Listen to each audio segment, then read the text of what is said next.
Good morning बच्चों। Glow of physics में आप सबका स्वागत है बच्चों।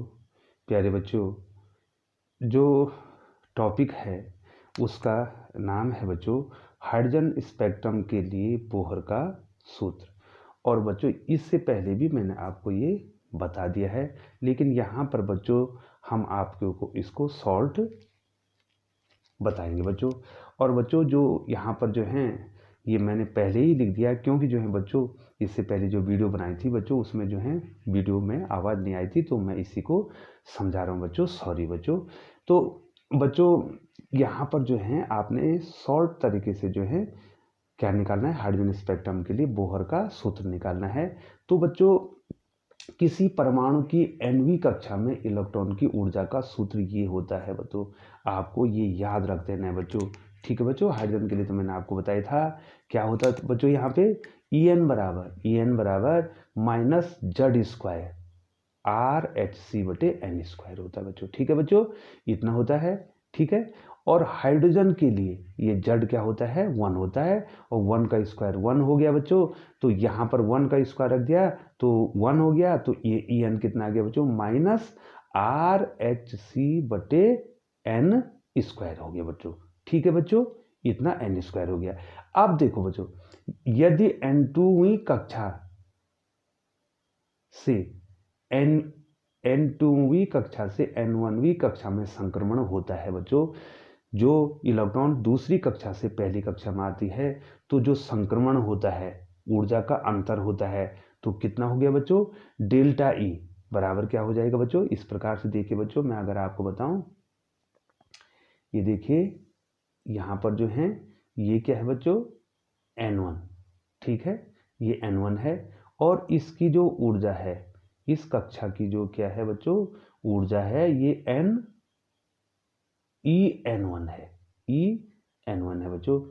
और एक उच्च ऊर्जा स्तर जो है दूसरा है, ये n2 है, इसकी ऊर्जा कितनी है, En2 है। ठीक है बच्चों, तो यहाँ पर जो ऊर्जा का डिफरेंस है ये डेल्टा ई, ये जो ऊर्जा का डिफरेंस है। ठीक है बच्चों, तो इलेक्ट्रॉन क्या होगा, n1 से n2 कक्षा में जाएगा, और यहाँ पर 10⁻⁸ सेकेंड ठहर के क्या करेगा, नीचे आ जाएगा। ये देखो यहाँ से नीचे आ जाएगा बच्चों, तो ये क्या करेगा, फोटोन को उत्सर्जित करेगा बच्चों। ठीक है बच्चों, ये देखिए बच्चों, और ये फोटोन की जो ऊर्जा है डेल्टा ई, जो डिफरेंस है वो किसके बराबर हो जाएगी, h के बराबर हो जाएगी बच्चों।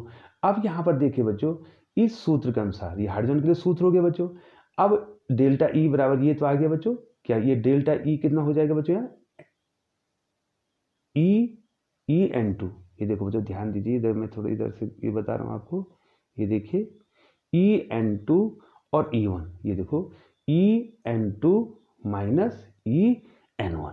ठीक है बच्चों, तो इस फॉर्मूले में रखेंगे आप, तो अगर 1 रखेंगे तो क्या हो जाएगा बच्चों, n2 रखेंगे, देखो n2 रखेंगे यहाँ पे, तो यहाँ RHc बचे, यहाँ n2 का वर्ग हो जाएगा, यहाँ पर En1 लिखेंगे तो n1 का वर्ग हो जाएगा। ये देखिए बच्चों, ये इक्वेशन आप 1 2 3 इस प्रकार से बना सकते हैं बच्चों।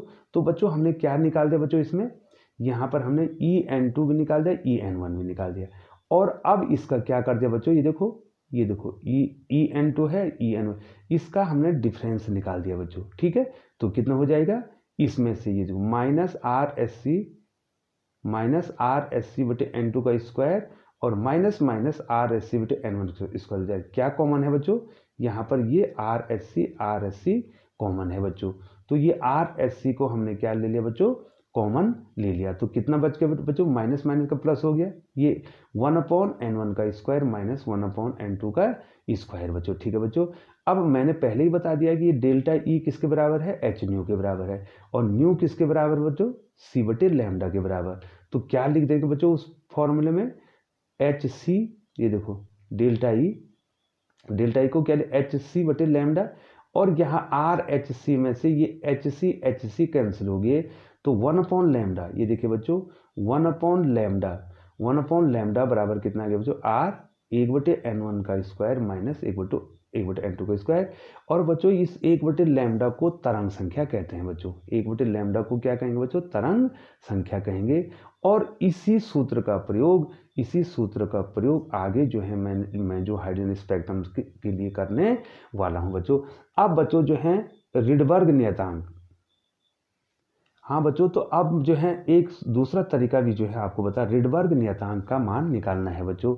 तो ये निकलेगा बच्चों जो है इस सूत्र द्वारा, En बराबर जो nवीं कक्षा में, जो हाइड्रोजन की nवीं कक्षा में जो ऊर्जा का सूत्र है -RSc/n²। और RSc की जो वैल्यू होती है बच्चों वो होती है 13.6 इलेक्ट्रॉन वोल्ट। अब एक्चुअली हमें करना क्या है बच्चों, यहाँ देखिए, हमको N1 पहली कक्षा जो हाइड्रोजन की है उसकी ऊर्जा कितनी है बच्चों? 13.6 इलेक्ट्रॉन वोल्ट है। और उसको जो है इसके अनुसार देखो, पहली कक्षा होगी तो RSc होगी, तो 13 और अगर जो है ये कक्षा आयनित होगी, ये आयनन अवस्था होगी, आप आयनन अवस्था के लिए n क्या हो जाएगा बच्चों? इन्फिनिटी। यहाँ पर इन्फिनिटी रखेंगे तो ये 0 हो जाएगा। ठीक है बच्चों, तो आपको सॉरी बच्चों, यहाँ पर -13.6 से इसको 0 कराना है। ठीक है बच्चों, तो क्या हो जाएगा बच्चों? E इन्फिनिटी में से किसको माइनस का E1 को कर देंगे, तो डेल्टा E किसके बराबर आ गया बच्चों? E infinity minus E1। E infinity आयनन अवस्था की ऊर्जा कितनी है? 0 माइनस 13.6, तो कितना हो जाएगा बच्चों? ये 13.6 इलेक्ट्रॉन वोल्ट। और ये इसी को RSc कहते हैं। ठीक है बच्चों, तो RHc की वैल्यू कितनी आएगी? 30। ये देखो बच्चों, RSc की वैल्यू कितनी आएगी बच्चों? 13.6 इलेक्ट्रॉन वोल्ट आएगी बच्चों। और 1 इलेक्ट्रॉन वोल्ट में होता है 1.6 इंटू 10⁻⁻19 जूल होते हैं बच्चों। तो इतने में कितने हो जाएंगे? इसको मल्टीप्लाई कर देंगे भाई, ये देखो, इसको इससे मल्टीप्लाई कर दे, इतना जूल हो जाएगा बच्चों। अब इधर देखो बच्चों, RSc की वैल्यू कितनी आई? 13.6 इंटू 1.6 10⁻⁻19 जूल। तो यहाँ R की वैल्यू निकालेंगे तो SC कहाँ चला जाएगा? बटे में चल जाएगा। ये देखो, ये SC बटे में चल जाएगा। अब बच्चों हमने क्या करना बच्चों, इसमें H की वैल्यू भी रख देनी है। तो H की वैल्यू इतनी होती है 6.625 इंटू 10⁻34। और प्रकाश का वेग होता है 3×10⁸। इसकी वैल्यू रखेंगे तो ये कितना आ जाएगा बच्चों? 1.097 इंटू 10⁻7 मीटर की पावर -1 प्रति मीटर। और बच्चों इससे भी कैलकुलेट होता है, मैंने पहली वीडियो में बताते, R बराबर होता है me की पावर 4 8ε0² h³ इसमें सब की वैल्यू रखेंगे तो यहाँ से भी R का मान प्राप्त हो जाएगा बच्चों। तो बहुत बहुत धन्यवाद बच्चों।